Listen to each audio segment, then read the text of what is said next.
Question number 12। 52 ताशों की गड्डी से एक पत्ता खो जाता है। शेष पत्तों से दो पत्ते निकाले जाते हैं जो ईंट के पत्ते हैं।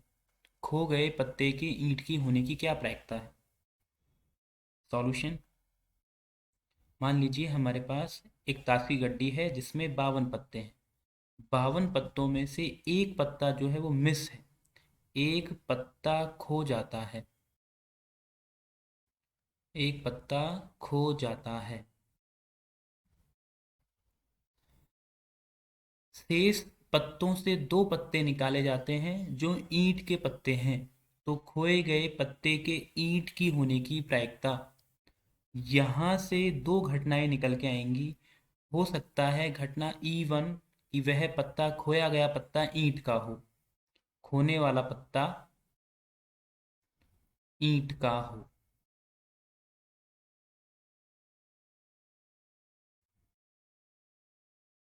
और दूसरी स्थिति होगी घटना E2, खोने वाला पत्ता ईंट का ना हो,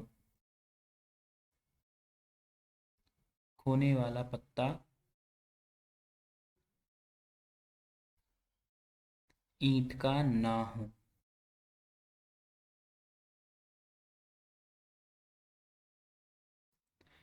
दोनों ही स्थितियों में एक पत्ता निकाला जाता है और वो पत्ता है विशेष घटना। दोनों ही स्थितियों में एक नहीं दो पत्ते निकाले जाते हैं, दो पत्ते निकाले जाते हैं, दो पत्ते निकाले जाते हैं। तो पहले हम यहाँ पे प्रोबेबिलिटी ऑफ E1 की बात कर लेते हैं कि अगर प्रोबेबिलिटी ऑफ E1 निकालें, खोया गया पत्ता ईंट का हो, तो उसकी क्या प्रायिकता होगी? अगर ईंट का पत्ता कितने होते हैं? ईंट के पत्ते होते हैं 13 और कुल पत्तों की संख्या होती है 52। ये हो चुका है 1/4। प्रोबेबिलिटी ऑफ E2 की यदि हम बात करें, खोया हुआ पत्ता ईंट का नहीं है तो बाकी तीन पत्ते हो सकते हैं। तो 52 में से 13 गए तो 39 बचे। 39 पत्तों में से कोई भी एक पत्ता हो सकता है। कुल पत्तों की संख्या है 52, 13 × 3 = 39, 13 × 4 = 52, 3/4 प्रायिकता। अगर हम इस दो पत्ते निकाले जाते हैं, इस घटना को ए विशेष घटना मानी जाए, तो यहाँ से भी दो स्थिति निकल के आएगी। एक घटना होगी यदि खोया जाने वाला पत्ता ईंट का है तो उसकी क्या प्रायिकता होगी कि निकाले गए दो पत्ते ईंट के हैं। दो पत्ते निकाले जाते हैं और ये दोनों पत्ते ईंट के होने चाहिए, ईंट के।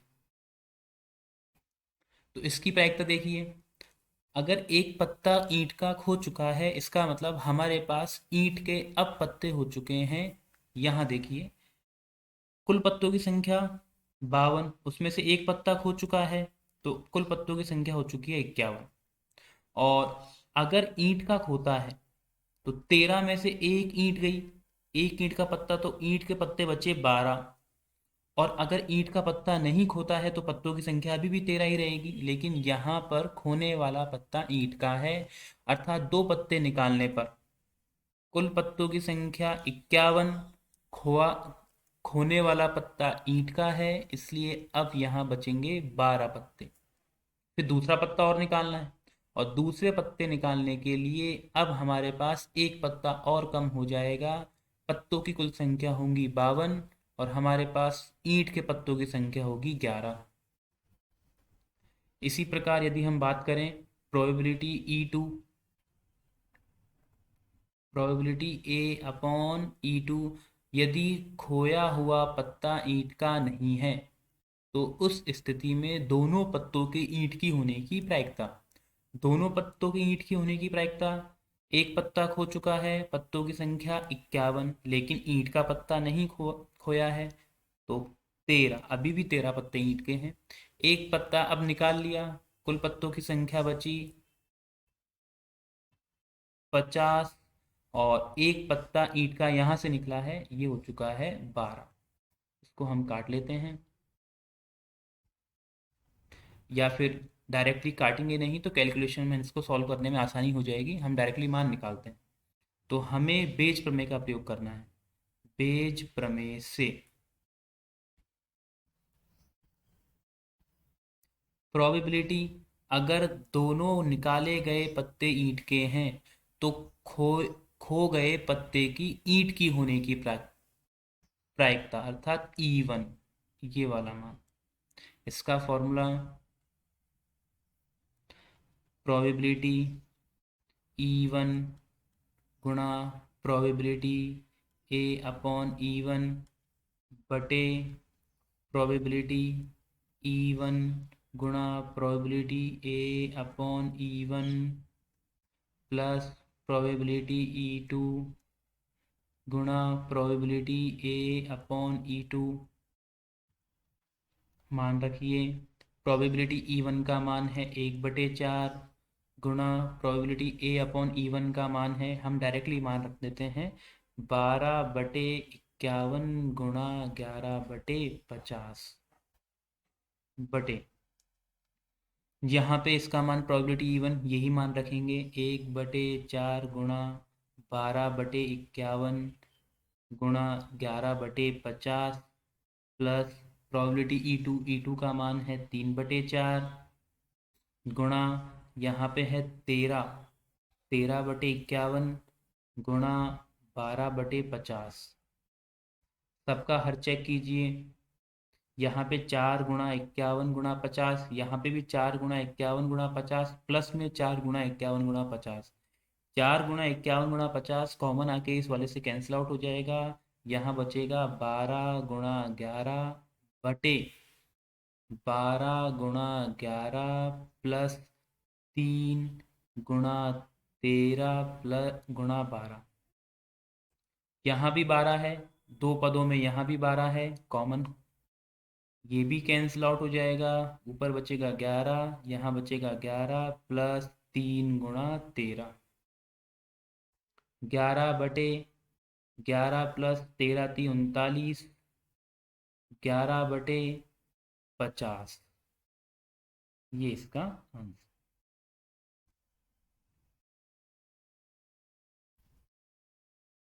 क्वेश्चन नंबर 13 क्या है? ए द्वारा सत्य बोलने की प्रायिकता 4/5 है। एक सिक्का उछाला जाता है तथा ए बताता है कि चित्र प्रदर्शित हुआ। वास्तविक रूप में चित्र प्रकट होने की प्रायिकता। ए एक व्यक्ति है जो दो स्थितियां हैं कि या तो वह सच बोलता है या फिर वह झूठ बोलता है। सत्य बोलता है या फिर वह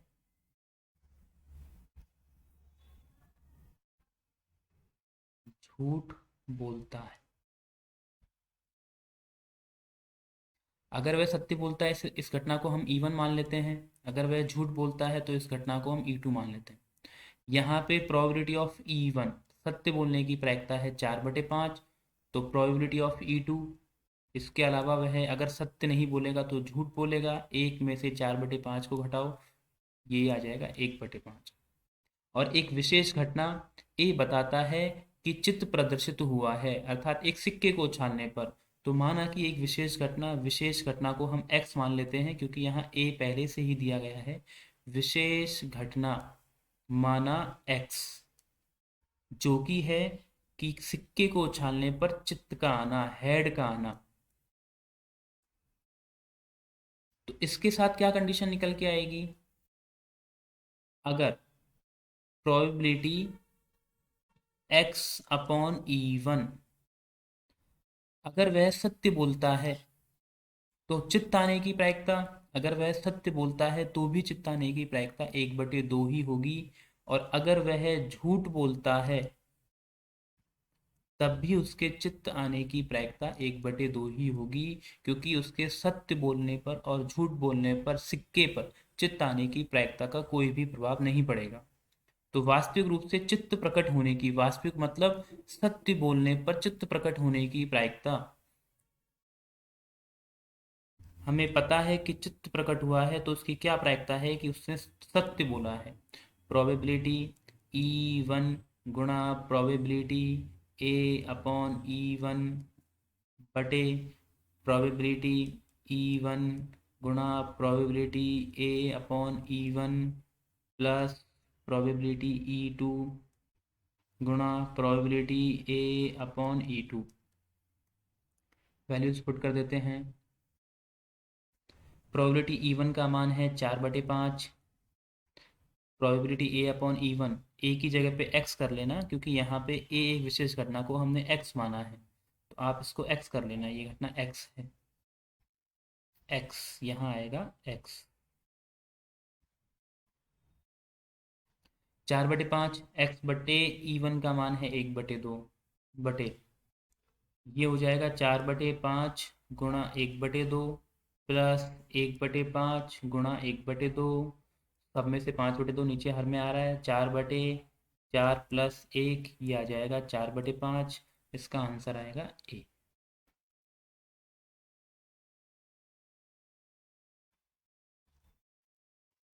प्रश्न संख्या 14, यदि ए और बी दो घटनाएं हैं, a intersection b, a b का उपसमुच्चय है। जब ए बी का उपसमुच्चय है तो A probability of A intersection B, probability of A के बराबर ही होगा। क्यों? क्योंकि ए इंटरसेक्शन बी में कॉमन जो आएगा वो ए ही होगा, तो ए इंटरसेक्शन बी की प्रायिकता प्रोबेबिलिटी ऑफ ए के बराबर होगी। और प्रोबेबिलिटी जो बी का मान है वो 0 के बराबर नहीं दिया गया है। इसमें से कौन सा कथन सत्य है? अगर हम बात करें probability a upon b, first वाले कथन, ए वाले कथन की हम बात करें, प्रोबेबिलिटी ए अपॉन बी बराबर प्रोबेबिलिटी बी अपॉन ए, इसको हम चेक कर लेते हैं। इसके अनुसार प्रोबेबिलिटी ए अपॉन बी का मान होना चाहिए फॉर्मूले से प्रोबेबिलिटी ए इंटरसेक्शन बी बटे प्रोबेबिलिटी ऑफ बी, क्योंकि नीचे वाली घटना अब नीचे आती है। इसका मान इस फॉर्मूले से कितना है? Probability a upon probability b होना चाहिए, जबकि ये इसका उल्टा है, ये इसका उल्टा है, तो ये वाली ऑप्शन गलत हो चुका है। इसी प्रकार आपको पता है किसी भी प्रायिकता का जो मान होता है वो 1 के बराबर 1 से छोटा, 0 के बराबर 0 से बड़ा, जबकि यहाँ पे प्रायिकता बी का जो मान है वो 0 के बराबर नहीं है, अर्थात प्रोबेबिलिटी जो बी का मान है वो 1 के बराबर 1 से छोटा है। अगर हम इसका अपोजिट करें, अपोजिट करते हैं तो देखते हैं प्रोबेबिलिटी 1 बटे प्रोबेबिलिटी बी का मान वो अभी भी 1 से छोटा होगा क्या? इस कंडीशन में देखिए, अगर हम इसका उल्टा करें, उल्टा करोगे तो कैसे होगा? ये वाला मान यहाँ भेज देते हैं, ये वाला मान यहाँ आ जाएगा, 1 बटे प्रोबेबिलिटी ऑफ बी, तो ये वाला चिन्ह यहाँ पे इसको हटा के ये होगा प्रोबेबिलिटी 1 बटे probability b is greater than equal to 1। अब हम क्या करते हैं, दोनों तरफ प्रोबेबिलिटी ए से गुणा कर देते हैं, प्रोबेबिलिटी ऑफ ए, इसका मान चेक करो, अभी हमने निकाला है, इसका मान होता है ये वाला, प्रोबेबिलिटी ए को हम लिख सकते हैं प्रोबेबिलिटी ए इंटरसेक्शन बी बटे प्रोबेबिलिटी ऑफ बी, जो कि है प्रोबेबिलिटी ए के से बड़ी और ए के बराबर। और प्रोबेबिलिटी ए इंटरसेक्शन बी बटे प्रोबेबिलिटी ऑफ बी का किसका फॉर्मूला है?